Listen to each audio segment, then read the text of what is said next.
When people think of the Ottoman Empire, they tend to think of the regions of Turkey, the Middle East, North Africa, and Eastern Europe. One place they don't think about is England, but for a short period of time, the Ottoman Empire actually ruled a part of England. Now, many of you will be saying, nah, that's not true. But I promise you, it absolutely is true, and today I'm going to prove it to you. This is where I'm at the moment, which is a place called Tenby, which is in South Wales, and that there is the Bristol Channel, a small stretch of water which separates South Wales from southwest England. And in that channel is an island which contains the story of when the Ottomans used to rule a part of England. I'm going to jump on a boat and head over. Why don't you come too?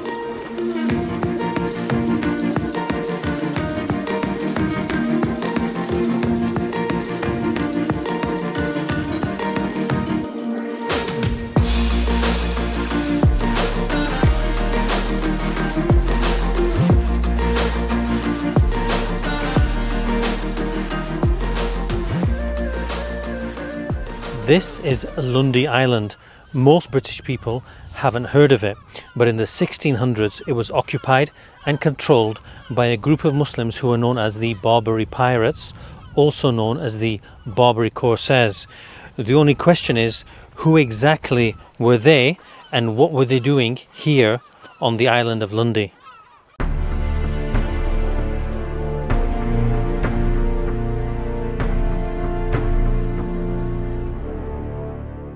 The Barbary Pirates came from the Barbary coast, i.e. North Africa, encompassing the modern-day countries of Algeria, Tunisia, Libya and Morocco. And the word Barbary comes from the word Berber, and the Berbers were the original inhabitants of North Africa. In the 1500s, they had made several city-states along the coast, such as Algiers, Tripoli and Tunis, and they had pledged allegiance to the Ottoman Caliph in Constantinople, Selim I, Selim the Grim. Therefore, they had come under the control of the Ottoman Caliphate. They were known for having strong navies, being good sailors, and intercepting ships in the Mediterranean, as well as raiding the coast of southern Europe. And in 1627, they managed to capture this island, Lundy Island. But the only question is, what were they doing here? Who was their leader, and what was their recent history back in North Africa?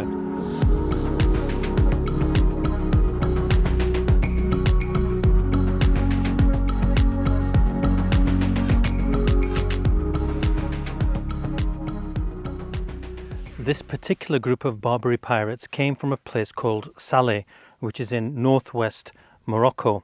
And many of the inhabitants of Salé were either Moriscos or descendants of Moriscos.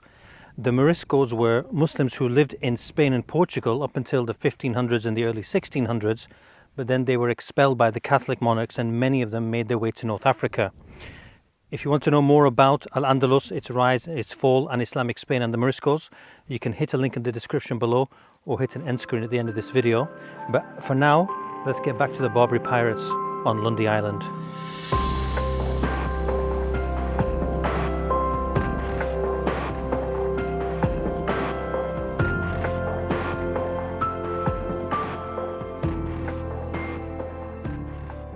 They were led by a man who was called Jan Janzoen.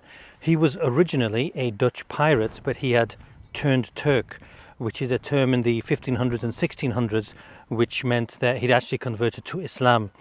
He had taken the name Murad Rass, and he had helped the Morisco Muslims in North Africa set up the city-state of Salé in northwest Morocco, modern-day Morocco. And he was their captain in all their raids at sea, and he was the leader when they took this island, Lundy Island, in 1627. While he was here, he planted the Ottoman flag in recognition that the Barbary pirates were nominally under the control of the Ottoman Caliphate. So technically, for 6 years, a piece of British land, this English island, was actually under the control of an Islamic Caliphate. So a Dutchman had converted to Islam, had led a group of Spanish Muslims, Morisco Muslims, to set up a city-state in Morocco. And then they'd taken an English island, Lundy Island, all in the name of the Ottoman Caliph in Constantinople, modern-day Istanbul. But what exactly were all these people doing here on this island? They didn't come here for a holiday like I have.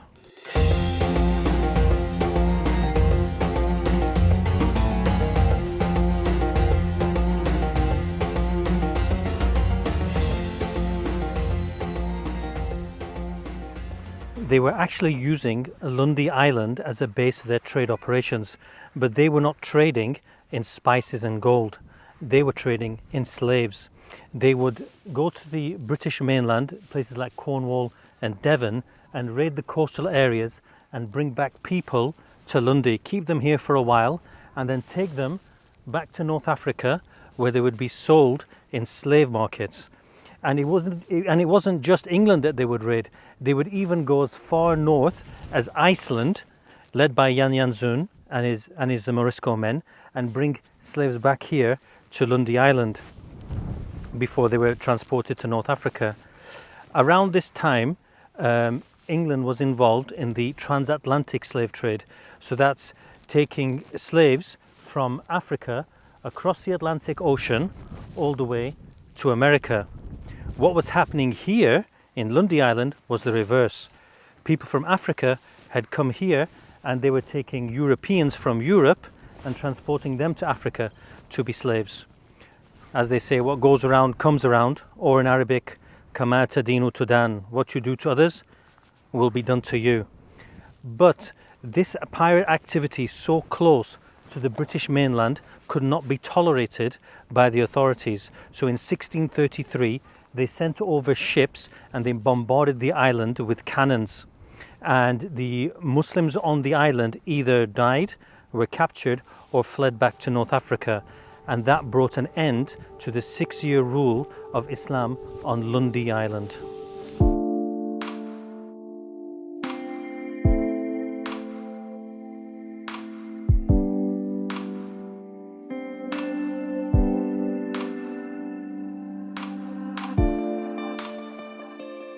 The first building to be used as a mosque in England, as we know so far, is the Abdullah Quilliam Mosque in Liverpool. The first purpose-built mosque was in 1889 in Woking. That's the Shah Jahan Mosque, which is just outside of London. However, 260 years earlier to that, the Barbary Pirates occupied Lundy Island for 6 years. So it's very likely that while they were here, they would have built houses, and almost certain that they would have built a mosque. No excavations have taken place as of yet, but I'm sure if excavations did take place, they would find the remains of Britain's first Islamic place of worship. So watch this space. Britain's Islamic history might be rewritten anytime soon.